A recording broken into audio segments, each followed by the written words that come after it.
Happy fall, y'all. Yes, that is a thing and an appropriate greeting. Loyal listeners, you will know this is not our typical teaser for the episode. Just me, Eric, alone at the mic. Donna and I have had a busy, exciting, overwhelming, in some cases, last few weeks. We have not been able to connect to record, so I have done a time warp. Yes, that's a bit of an homage to the Rocky Horror Picture Show back to 2022 and our episodes 9 and 10. I have edited original content, added some new bits and narratives, and compiled an appropriately October-based episode.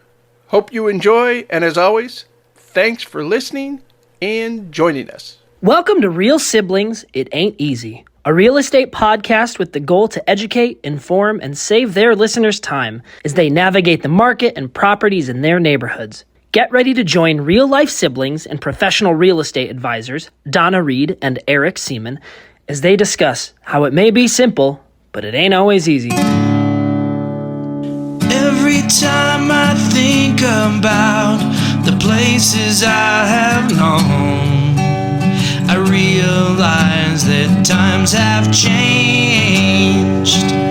So I'll do what I can to make this house into a home. Yeah, yeah.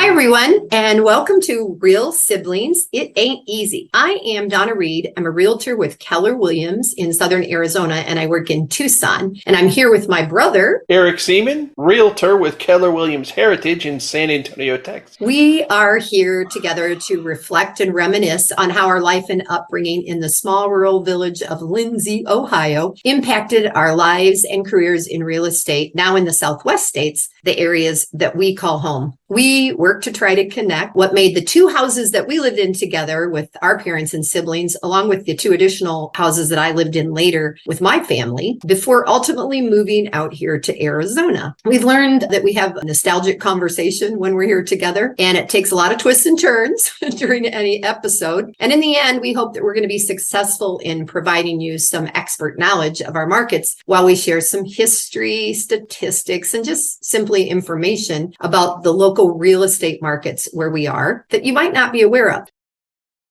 Man, as you and I started talking about fall, we started with leaves, right? We started with raking leaves, which may or may not have been fun, but it depended on what you were doing with the leaves. Because once we raked the leaves, we had piles to jump in. I reminded you were probably too little, that I used to make the layout of a house in the front lawn at the house on Main Street. That's your earliest days in real estate, right? You put more effort into building a leaf than you did paying attention to the houses you lived in. Exactly. So that's true.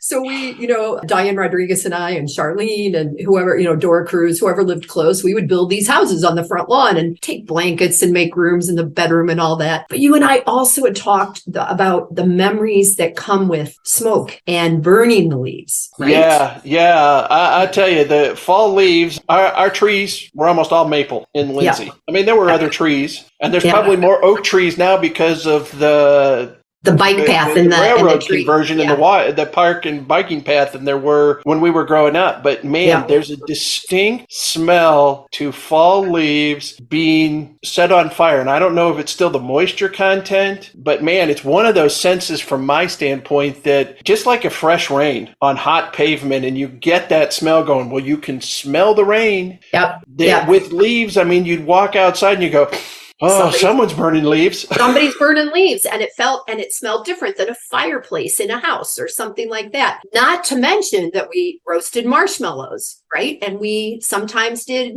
hot dogs. Yeah. Since I lived there longer than you did, I went back, again, and was there for 20 years. I remember specifically when we couldn't do that anymore, or we weren't supposed to. We were told that we were affecting the ozone. And as a young person, I was like, come on, my little leaf fire in Lindsey, Ohio cannot be affecting the ozone. I was like, individually offended that I couldn't. It's like there was a volcanic eruption somewhere halfway around the world that did more damage than your leaves.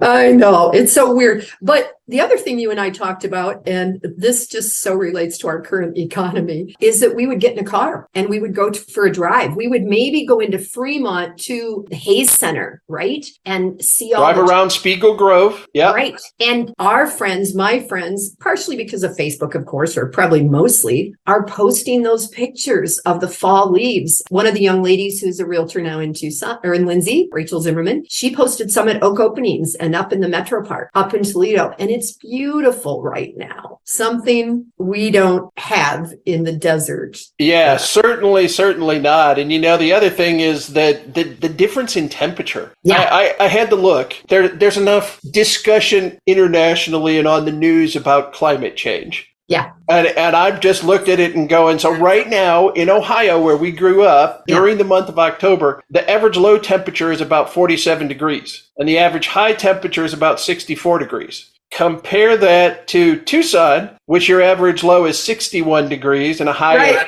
89. Yeah. And then here in San Antonio, we're a low of 61 and an average high of 85 degrees. Right. So, it was a huge decision for me today. First of all, we need to mention for those of you that are watching that Eric and I both put colors on that are sort of fall colors. So his is very blatantly orange and mine is kind of an orange, black, brown mix. This is long sleeves, but it's long sleeve, super thin fabric. So there's this mental thing that you should wear long sleeves. Yeah, I'll put my arms up. You should wear long sleeves, but it's still going to be in the mid 80s today in the afternoon. Anyway, so besides the leaves, we clearly then had a lot of discussion about trick-or-treating and costumes and all of that. And for those of you that wait. Before we go into that, because we talked with family. Okay, so once a month, we get together and we do a family Zoom. With the pandemic, we decided, you know what? We need to talk more frequently and just see how everybody's doing. So even though the pandemic is winding down and ramping back up, whichever way you want to look at it, depending on the news, we do this once a month, and we asked our two brothers, Dan and Ken, about things. And one of the ones that came up, and even Eleanor, our sister, remembered, was Mischief Night. I didn't remember that at all. And I did not remember specifically Mischief Night. You don't remember it either? No, apparently I never got into mischief, just saying. Yeah, whatever. Well, I had recalled that Donna had spoken to Dan about Mischief Nights, but as common nowadays, I misremembered. I texted Dan, and he is not a fan of texting, and asked. His response was, never heard of it, no idea what I was talking about. Then I went back and re-listened to the episode and realized Donna had said, or actually I had said, it was my sister-in-law Eleanor who had brought up Mischief Night. Eleanor has now been a family member, let me point out, voluntarily joining us back in 1975 when she and Dan were married in our hometown of Lindsey, Ohio. Before that joyous event, she had lived in New Jersey with her family before moving to Fremont for her high school days. October 30th was known as Mischief Night in New Jersey. Mild, modest mayhem in a neighborhood, which primarily involved, from her recollection, soap and toilet paper. Windows on houses and autos were the target for the soap, and the trees would have an early hint of white as they were festooned with roll after roll of toilet paper. So that was Mischief Night.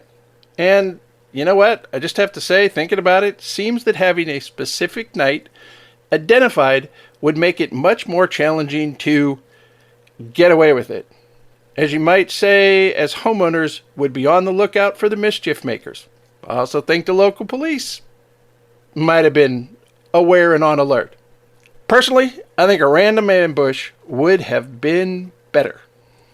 Well, we did. No, not me. I'm never going to admit that. But I think all those police officers that were around are gone. Threw eggs at windows. One of them's behind you in the picture. I know, exactly. That was kind of messy, But for the most part, it was toilet paper and soaping windows, right? I mean, that was pretty much what it was. And I'm going to just say that sometimes when people had a lot of toilet paper at their house, they knew they were popular. That's right. There was a status symbol to the volume of toilet paper in the trees. Which is, and again, now we're like, just think of during COVID, how you couldn't even get toilet paper. Can you imagine? You're getting your $32 a roll micro paper from China while we couldn't get toilet paper here. Oh my gosh. So those are some of the activities, right, that happened in the small town. So now that we finished talking mischief and mayhem, we switched to a conversation about costumes. Most were homemade. I can't even remember how many bums or hobos walked the streets in my last few years of trick-or-treating. Store-bought costumes became a much bigger thing well after I was past trick-or-treating days.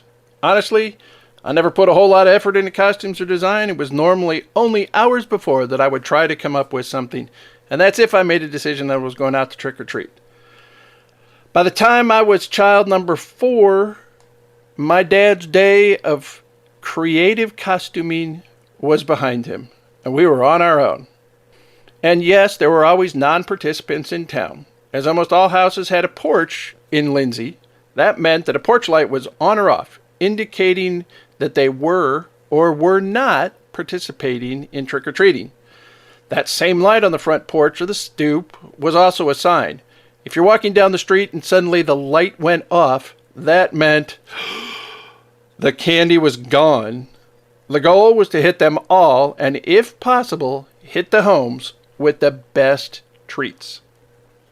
Yeah. So not only did non-judgmental for the costumes, but homemade treats. Did you get cookies? Did you get brownies? Did you get anything else? Right. Yeah. And because of where we live, you and I talked about, I don't remember going with mom and dad. Like, I don't remember at a young age, because what I remember is when, again, going 8 grades to the same elementary school, that we would go with all of our friends, and you kind of learned who had good treats and who didn't, just like every kid does of every generation. Right. And you would start out on a route and go a certain way, to try to hit up as many as you can. And then, in the next episode, we jumped ahead to what we see down here in our southwest homes of Arizona and Texas. Let's pick up the conversation there. Flash forward, that was so 20th century, and now we're 21st century. And what happens in San Antonio, Texas, and what happens in Tucson, Arizona, and how there's some similarities, but a lot of differences as the world has progressed. And while we recognize that things have progressed, some things stayed the same. Pumpkins are still a thing, but carving in a much hotter climate full of roaming animals and various wildlife has become a thing. As we pick up the conversation talking real pumpkins, and then pumpkin spice, that comes on in a bit. Let's see what we said. I'm guessing that's a pumpkin. That's a pumpkin. Great big orange something there. It's the great pumpkin, Charlie Brown. Yeah. But for us, when we were kids, it was pumpkins and we carved pumpkins. And now, at least in Tucson, in some areas, it has become a massive decorating contest. And the inflatables are a huge, huge thing. Does that happen in San Antonio too? It does. It does. More and more. I mean, the purple lights, the orange lights, the rope lights like you have in the tree behind you, giant spider webs, I think it's Home Depot, which puts out a 16-foot tall new Halloween decor item, which they've created a velvet rope. They only produce a certain number of them. There are people who watch for them to come out so they can grab them and put them up in their yard. And 16-foot tall witches, 16-foot tall ghosts, skeletons, things along those lines. Okay, so statistically, how much do you think the U.S. population is going to spend on Halloween this year? Man, you're the numbers guy. I don't research that stuff. Tell me. $10.6 billion is the expected spend for 2022 on Halloween. That just gave me chills.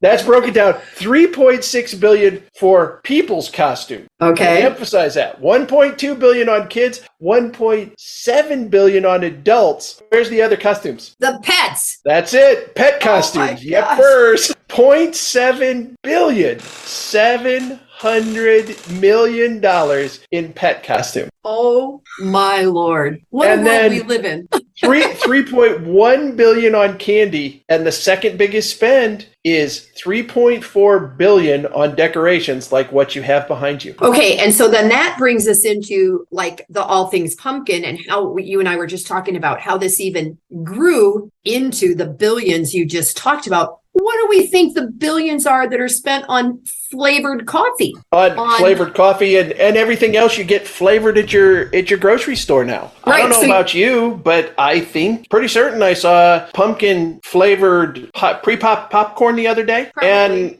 I mean, you've got pumpkin biscottes to go in your pumpkin coffee. Oh, yeah. I bought 10 of those at Starbucks because they last until Girl Scout cookie season. Pumpkin lattes, Yep. certainly one of them. I've even seen pumpkin-flavored dog treats. Like your dogs are going, hey, it's October and November. I should be getting a pumpkin-flavored treat at this point. Yeah, yeah. Well, and it's become a joke with my friends because for like 5 years, I've put pictures of what I buy when I go to the store because I'm going to tell you, Trader Joe's also has a little mini ice cream cone that's 90 calories. That is pumpkin spice ice cream dipped in white chocolate. It is mwah. I bought 5 boxes. So in Tucson, it's the javelina. And I didn't know that when I moved into my current home. So the first year, I've been here 8 years now, I carved my pumpkins, I put them out front. And the next morning, the only thing that was left was the stem. So for those of you that don't know, javelina they're in the peccary family, and they're really ugly and they're all over the city. Like you, I don't even understand why the stores start selling the pumpkins when they do, because it's so hot that they must throw away a massive percentage.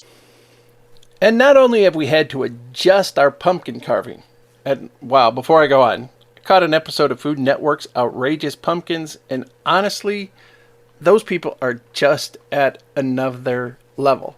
I mean, they're sculptures. Their medium just happens to be an orange gourd. And, you know, as a kid, when I was carving a pumpkin, never did I sit there and think, someday I'm going to really, really get good at this, and I'm going to be on TV. I didn't even know that that could possibly have been a thing, and what made people decide that that was going to be their thing.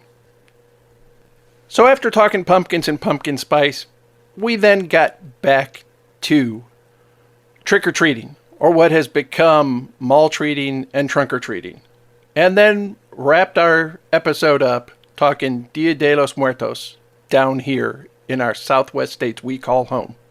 We talked trick-or-treating and the fact that we went door to door. And now it's much less of a custom for people to go door to door. Yeah. Or kids to go door to door, even in the neighborhood that you know. Now, there's a few neighborhoods, but what is much more common now is that so much goes to trunk or treat. Yeah. Where the cars just pull in and it's at a church, it's at a school, it's some sort of very controlled, what's considered to be safe environment. Yeah. Yep. Air quotes for both of us. Safe. Safe. And I'm going to bet that back in Lindsey, they do that. And I also am going to bet that they still trick or treat over the whole town because it's a small town, right? And they still all know each other.